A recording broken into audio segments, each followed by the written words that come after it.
Bismillahirrahmanirrahim. Assalamualaikum warahmatullahi wabarakatuh. Saya Ronius Marjunus. Bertemu lagi kita dalam perkuliahan medan elektromagnetik. Kali ini kita akan membahas pada bab mengenai gelombang elektromagnetik. Mari kita ikuti sama-sama.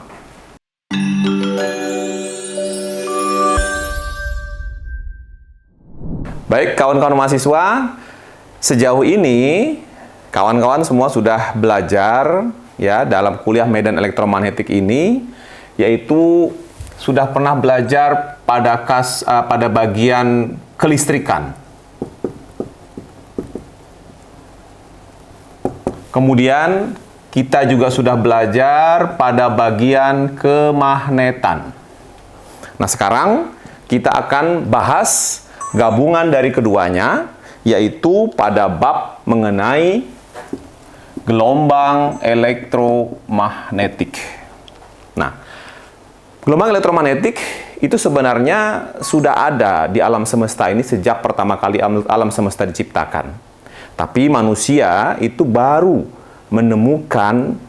menyadari keberadaan dari gelombang elektromagnetik ketika seorang fisikawan yang bernama Maxwell memprediksi bahwasanya suatu ketika nanti manusia akan menemukan yang namanya gelombang elektromagnetik. Nah, sekarang pertanyaannya, bagaimanakah Maxwell bisa memprediksi bahwasanya suatu ketika manusia nanti akan menemukan gelombang elektromagnetik yang sebenarnya sudah ada sejak alam semesta diciptakan?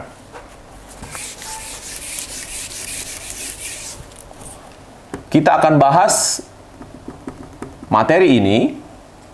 Kita awali dari pembahasan mengenai persamaan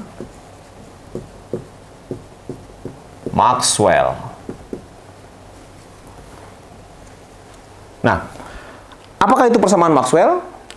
Sesungguhnya persamaan Maxwell itu merupakan gabungan dari hukum-hukum kelistrikan dan kemagnetan yang sudah ditemukan sebelumnya. Lalu di mana kontribusi Maxwell? Ada. Kontribusi Maxwell itu terdapat pada satu hukum, yaitu hukum Faraday. Nah, kita akan mulai satu persatu persamaan Maxwell tersebut. Persamaan Maxwell yang pertama itu adalah hukum Gauss listrik. Seperti apa? Divergensi D sama dengan rho F. Nah, D ini apa? D ini adalah medan pergeseran. Jadi D ini adalah medan pergeseran yang diformulasikan sebagai epsilon 0E ditambah polarisasi. Sedangkan polarisasi sendiri itu adalah respon dari sebuah bahan, sebuah material ketika dia diberi medan listrik dari luar. Nah, polarisasi itu diformulasikan sebagai epsilon 0 dikali Chi, ini huruf Yunani, Chi, apa itu Chi? Adalah suseptibilitas listrik, dikali medan listrik yang mengganggu si medium atau si bahan tersebut. Nah, seperti ini. Nah, lalu kemudian rho F ini apa? Rho F ini adalah muatan bebas. Ya, jadi rho F ini adalah muatan bebas yang terdapat di medium atau di bahan tersebut. Ini hukum Gauss listrik, persamaan Maxwell yang pertama. Kemudian yang kedua adalah hukum Gauss magnet.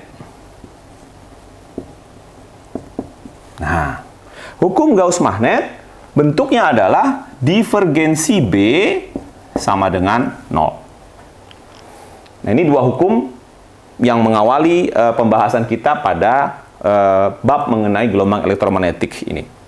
Kemudian kita masuk ke yang ketiga. Apa yang ketiga? Adalah hukum Faraday. Nah, hukum Faraday adalah, jadi kalau tadi listrik, kalau hukum Gauss listrik itu berbicara murni kelistrikan, hukum Gauss magnet berbicara murni kemagnetan. Nah, mulai dari persamaan yang ketiga ini, hukum Faraday, itu sudah mulai mempertemukan antara fenomena kelistrikan dan fenomena kemagnetan. Seperti apakah bentuk dari hukum Faraday? Hukum Faraday bentuknya adalah rotasi E sama dengan min do B do T. Rotasi E sama dengan min do B do T. Hukum Faraday ini kenapa saya katakan tadi merupakan pertemuan antara kelistrikan dengan kemagnetan? Karena di sini kita bisa lihat, ya, jika ada perubahan medan magnet terhadap waktu, maka perubahan medan magnet itu bisa menimbulkan medan listrik. Nah, itulah sebabnya maka kita katakan hukum Faraday merupakan pertemuan antara fenomena kelistrikan dengan fenomena kemagnetan. Tapi masih ada satu lagi, yaitu persamaan Maxwell yang terakhir, yang keempat, ya, yang itu bersumber dari hukum Ampere. Nah, ini. Nah, hukum Ampere ini tadinya bentuknya hanya rotasi H sama dengan rapat arus listrik. Maksudnya apa ini? Maksudnya Ampere itu menemukan, bukan hanya Ampere sebenarnya ya, tapi ada pendahulu-pendahulunya dimulai dari Ørsted ya, kemudian Biot-Savart, akhirnya kemudian disempurnakan oleh Ampere, menyimpulkan bahwasanya jika ada arus listrik ya, maka di sekitar arus itu akan timbul medan magnet. Nah, kemudian Maxwell datang di sini menyempurnakan hukum Ampere ini. Karena Maxwell merasa ada ketidakseimbangan pada hukum Ampere ini. Pada hukum Faraday tadi, kalau ada medan magnet berubah terhadap waktu menghasilkan medan listrik, maka mestinya pada hukum Ampere ini ada hal yang sedemikian. Nah, kita tidak akan bahas di sini ya, topik itu, karena itu adalah pada pembahasan persamaan Maxwell. Nah, kontribusi Maxwell itu menyebabkan hukum Ampere ini mendapatkan tambahan satu suku, yaitu do D do T, sebagai suku yang kedua. Nah, di sini kita bisa melihat perubahan medan listrik ternyata juga bisa menimbulkan medan magnet. Nah, inilah 4 persamaan Maxwell yang akan menjadi dasar kita ya untuk kembali napak tilas menelusuri bagaimana dulu Maxwell memprediksi bahwasanya manusia akan menemukan gelombang elektromagnetik, dan prediksi Maxwell itu hebatnya hanya dilakukan secara teori, bukan secara eksperimen. Untuk menapaktilasi apa yang sudah dilakukan oleh Maxwell dalam prediksinya itu, kita akan ambil kasus yang paling sederhana saja dalam perkuliahan kita ini, yaitu bagaimana Maxwell memprediksi adanya gelombang elektromagnetik di ruang vakum. Sebagaimana kawan-kawan tahu, ruang vakum adalah betul ruang vakum, ruang yang hampa. Jadi contoh ruang vakum yang paling gampang adalah di ruang angkasa. Nah, itu ya. Nah, kita akan mulai prediksi Maxwell tersebut dari persamaan Maxwell yang nomor 1 tadi. Persamaan yang nomor 1 tadi.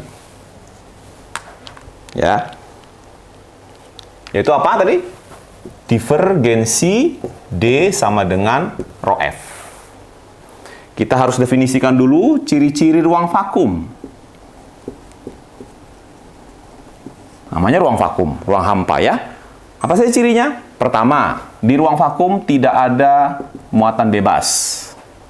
Kemudian di ruang vakum tidak ada arus listrik bebas. Tidak ada rapat arus listrik bebas. Apalagi? Di ruang vakum, suseptibilitas listriknya itu 0. Suseptibilitas magnetnya juga sama dengan 0. Nah, ini ciri-ciri ruang vakum. Nah, sehingga kalau sifat-sifatnya kita masukkan ke sini semua, apa dampaknya? Dampaknya adalah ini sama dengan 0. Ya. Kemudian tadi D, sudah kita definisikan tadi D adalah apa? Epsilon 0 ditambah P, polarisasi. Sementara polarisasi tadi adalah epsilon 0, suseptibilitas listrik, medan listrik. Nah, berhubung suseptibilitas listrik sama dengan 0, maka apa dampaknya? Polarisasi sama dengan 0. Nah, kalau ini kita substitusikan kemari, maka akan kita dapatkan ini P-nya 0, berarti divergensi epsilon 0E sama dengan 0. Berhubung epsilon 0 ini adalah konstanta, maka dia boleh keluar dari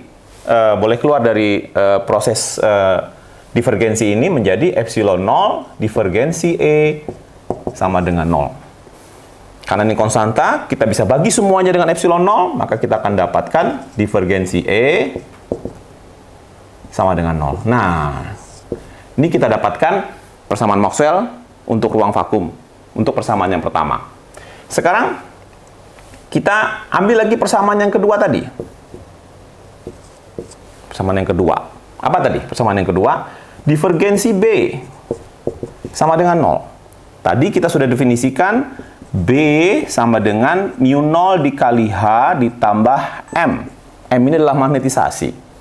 Ya, di mana M ya, itu adalah suseptibilitas magnet dikali H, medan magnet.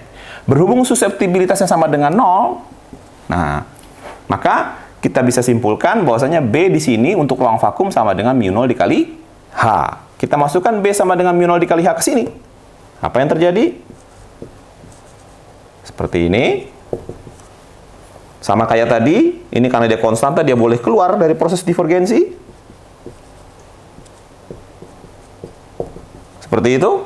Semuanya kita bagi dengan mu 0, maka akhirnya kita akan dapatkan divergensi H sama dengan 0. Nah, ini adalah persamaan Maxwell yang kedua untuk ruang vakum. Kita akan lanjutkan ke persamaan Maxwell yang ketiga.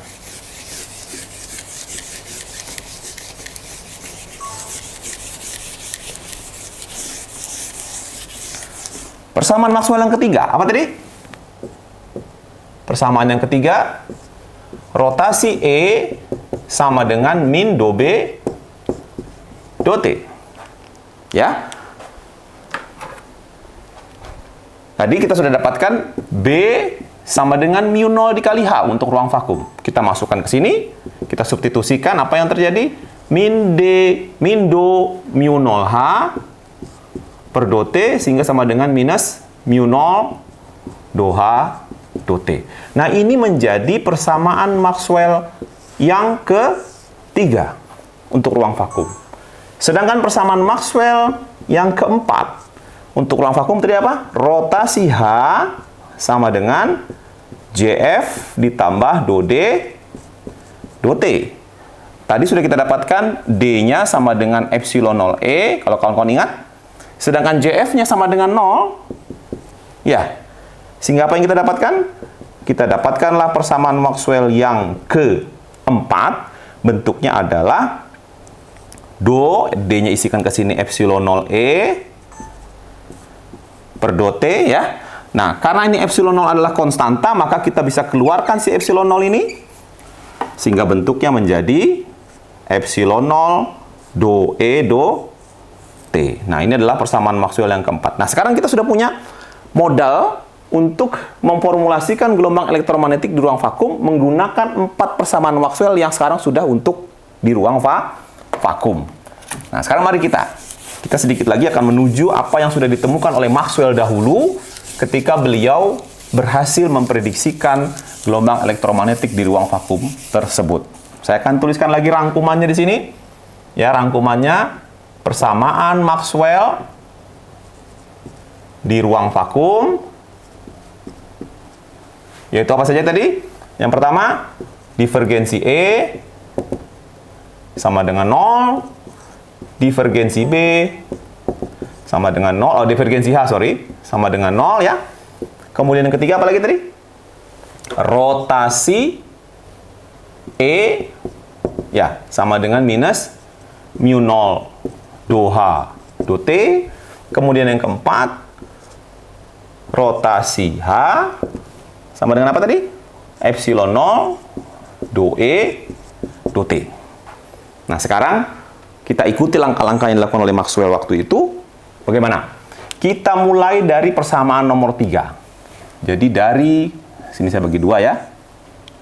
Kita mulai dari persamaan nomor 3. Dari persamaan nomor 3 kita ambil rotasi E sama dengan minus mu 0 do H do T.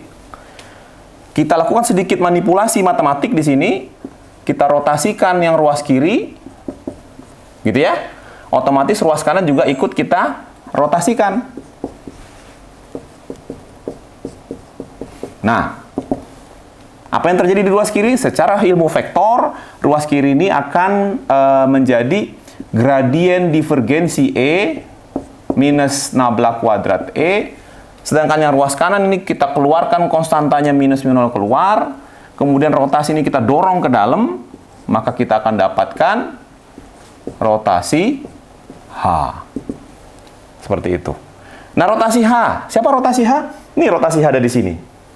Rotasi H adalah epsilon 0 do E do T. Bawa ke sana. Nah, jadi apa yang terjadi? Do T ketemu lagi dengan epsilon 0 do E do T. Begitu ya? Nah, kemudian divergensi E siapa? Ini divergensi E sudah ada. Sama dengan 0. Jadi ini 0. Ya, jadi yang tersisa apa? Cuman minus nabla kuadrat E. Kan gitu ya? Nah, kemudian ini kita rapikan sedikit, atau biar cepat gerakannya ya. Saya akan kumpulkan semua dalam satu ruas yang sama. Jadi yang minus nabla kuadrat ini saya lempar ke sana. Sehingga menjadi apa? Positif ya. Kemudian ini ngumpul ketemu sama yang ini. Epsilon 0 ini konstanta keluar dari turunan ini, nggak ada masalah. Ketemu dengan mu 0 sehingga menjadi minus epsilon 0 mu 0 sama dengan 0. Nah, ini apa ini? Ini adalah persamaan diferensial. Persamaan diferensial ini bukan sekedar persamaan diferensial, adalah persamaan diferensial yang terkenal karena bentuknya ini sudah sangat dikenal orang. Kalau ada bentuk nabla kuadrat F misalnya, kemudian di sini ada bentuk do kuadrat F per dt sama dengan 0, maka orang sudah pasti bisa mengenali ini adalah persamaan diferensial gelombang. Ya, persamaan diferensial gelombang di mana kecepatan gelombangnya ada di sini. Di seper V kuadrat. Nah, kalau kita bandingkan dua persamaan ini, maka kita akan simpulkan, apa kesimpulan kita? Kesimpulan kita adalah ini adalah persamaan diferensial gelombang, karena di sini E, berarti persamaan diferensial gelombang listrik. Nah, dengan kecepatan berapa? Kita bisa simpulkan kecepatannya dari sini. Kita bandingkan saja, di sini ada epsilon 0 mu 0, di sini ada seper V kuadrat. Berarti kesimpulan kita apa? Kesimpulan kita seper V kuadrat sama dengan epsilon 0 mu 0. Dengan kata lain apa? Dengan kata lain kita bisa mengatakan V sama dengan 1 per akar epsilon 0 mu 0. Nah, berapakah epsilon 0? Epsilon 0 itu adalah permitivitas ruang hampa. Angkanya sudah sama-sama kita tahu berapa? 8,85 kali 10 pangkat min 12. Ya. Kemudian mu 0 apa? Permeabilitas ruang hampa. Angkanya sudah sama-sama kita tahu 4pi kali 10 pangkat min 7. Kalau semua kita hitung nih, pakai kalkulator, paling gampang hitungannya, ketemunya berapa coba? Ketemunya nanti akan sekitar 3 kali 10 pangkat 8 meter per sekon. Udah pernah kenal angka ini? Iya. Kita semua kenal angka ini. Apa ini? Ini kecepatan cahaya. Ini kecepatan cahaya di ruang vakum. Nah, cahaya itu merupakan salah satu gelombang elektromagnetik yang diprediksi oleh Maxwell keberadaannya. Loh Pak, katanya gelombang elektromagnetik, isinya mestinya ada gelombang listrik dan ada gelombang magnet. Betul. Sementara di sini kita baru bicara soal gelombang listriknya. Nah, untuk gelombang magnetnya, itu adalah menjadi PR buat kawan-kawan mahasiswa semua membuktikannya. Oke, sekian sampai di sini pembahasan kita mengenai gelombang elektromagnetik. Masih pada bagian gelombang listriknya. Untuk gelombang magnetnya, itu menjadi pekerjaan rumah buat kawan-kawan mahasiswa semua membuktikannya. Demikian, mudah-mudahan bermanfaat buat kita semua dan pemahaman bagi kawan-kawan mahasiswa semua. Saya akhiri. Assalamualaikum warahmatullahi wabarakatuh.